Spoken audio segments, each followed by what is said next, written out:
And welcome to the post-game show for the Coach's Corner here at the Hive, live from the Hive. I'm the coach, Dick Cox, joined by Alan Knight. Big game tonight for the Charlotte Hornets as they make their playoff run against a team who was breathing down their necks, the Indiana Pacers. But the Hornets seem to have the Pacers number this year. They sure do. A 3-game sweep on the Pacers tonight. Came out strong against them. I call this the Batum and Walker show. I mean, Nick Batum and Kemba Walker really showed out tonight with 31 and 30 respectively on the game, 33, on tonight. So they really showed out against the Pacers. Like the coach said, they had some problems in the third quarter with a little bit of defense, but came back in the fourth quarter hot and heavy. Again, big fourth quarter tonight. The Hornets outscored the Pacers 28-19 for a 101 victory. And again, Paul George has a great game again tonight with 35. How do you stop this guy? You break his leg. I think that's the only way you can, though. But again, he's had big games against the Hornets every time they play this year. But the bottom line, I've always said, star or shine, teams win. They sure do. And Batum and Walker did shine tonight.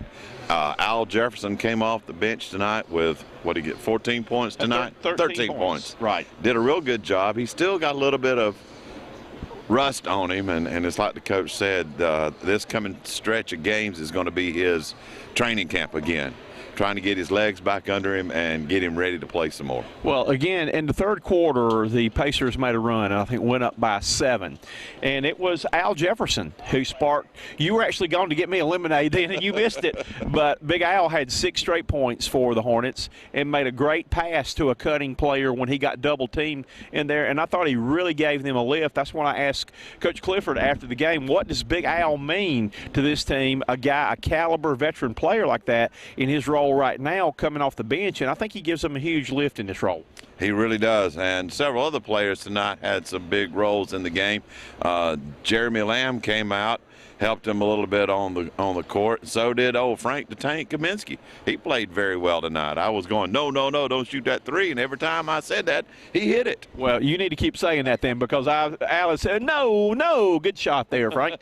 So the first 2 shots he took, he nailed 3s, got him off to a good start. Again, like you said, Jeremy Lin gave him a lift. And, you know, another guy that Coach Clifford talked about in the post-game conference that's not really statistically, as far as what you would read on a stat sheet or in the newspaper, lighting it up, is the new player Courtney Lee. But he said, as far as a fantasy player, if you got him as a fantasy player, he's not going to be your number 1 draft choice, but he does a lot of little things to get you points. And that's what it takes a lot of times in a basketball game is you've got the Courtney Lee out there that is new to the Hornets now, and trying to figure him into the scheme of things and find his advantages and then work him into it to where the other team forgets that he's out there and give him some shots. Well, again, the main thing this year, the Hornets have not lacked in confidence, but it's been a deal of overcoming injuries. I think they still have Spencer Hawes right now. Don't know when he will be back, what his status is right now, though. But, you get back Michael Kidd-Gilchrist for his handful of games that he's played all season, only to lose him again. You were playing good when you got him.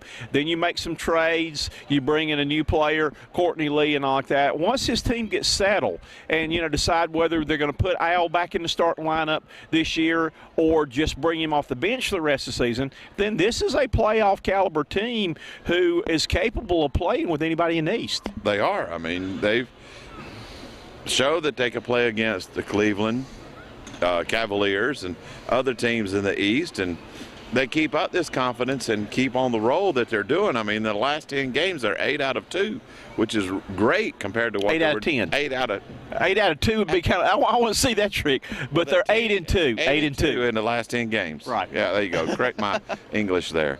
But if they keep up the pace that they're going, I mean, I just looked up the rest of the schedule they got for the next couple of games. They got the Timberwolves, the Pelicans, the Pistons, the Rockets, and the Mavericks. They got a good chance to really increase their standings in the East.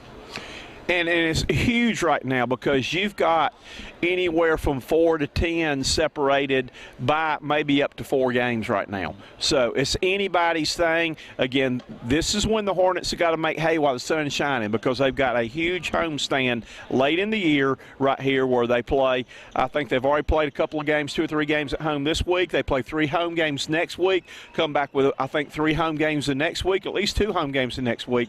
This is when you got to get it done. You got to take care of the teams on the schedule that have worse records than you, something that we have not seen in our college team that we cover, the South Carolina Gamecocks, where they have choked against teams with lesser records. That's true. So, I mean, they're on the heels of the Atlanta Hawks. Right now, their records are the same.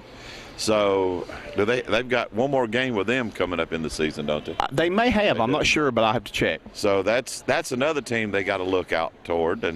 And hopefully they can make a big push. I'm looking forward to this team making a bigger push. And again, the key thing right now is you can't, it's like Coach Clifford said too, you can't be looking at, well, hey, we got to go on this homestand, we got to go 6-1 or something like that, though. You got to take them. He said that they just got to win practice on Sunday and take it that one game at a time. Again, because the Timberwolves are a young team that are a scary team. The Pelicans have got Anthony Davis, got some talent. If you come in, feeling pretty good and patting yourself on your back for what you did winning the last game, you can have somebody really screw up your season because in the NBA, anybody is capable of beating anybody, as we even saw the last game when the 76ers gave the Hornets a hard time for a while. Sure did. They went on that 22-2 run, and I went, oh, no, not again. But, I mean, so far they're 33-28, and the Indiana Pacers are 32-30. So things may be looking up.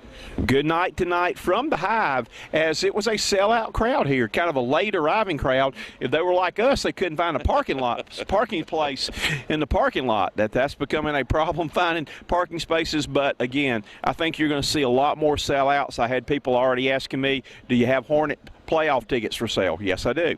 So a lot of these questions will be answered as the team is trying to mount that final run to make it into the playoffs. So I'm looking forward to seeing what's going to happen down the end of the season. They're,